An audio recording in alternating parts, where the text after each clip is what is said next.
Anti-Rebound Bar. Let's quickly talk about what rebound is. In a crash, all of the objects in the vehicle are going to move towards the point of impact. In most cases, that's going to be the front of the vehicle.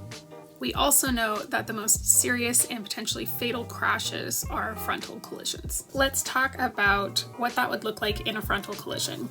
When you have a child in a rear-facing seat, so I'm going to use a rear-facing only infant seat for an example, this would be an infant seat that has a base, and some bases may have that anti-rebound bar or panel that braces the back vehicle seat.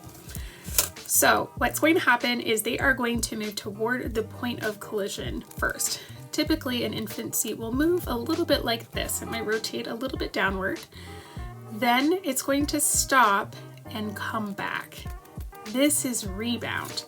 What's happening here is that rebound bar is coming back and bracing against that vehicle seat and preventing the seat from rotating back up too far this way.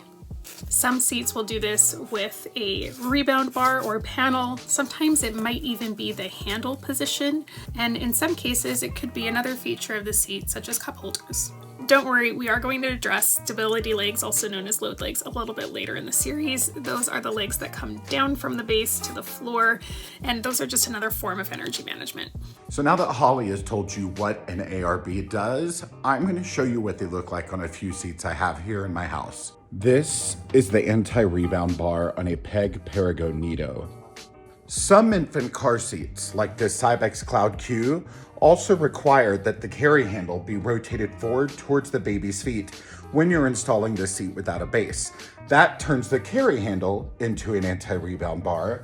The belt path is built into the carry handle right here, and that's great because it also helps eliminate misuse when it comes to carry handle placement when you're using an infant seat. This is the anti-rebound bar on a Kleck Fünf. Now, this particular anti-rebound bar is really interesting because it also, on this seat, will typically give you a couple extra inches of leg room for extended rear facing, which is awesome. For more expert baby and toddler safety tips, follow the Jamie Gerayson and Safe Beginnings.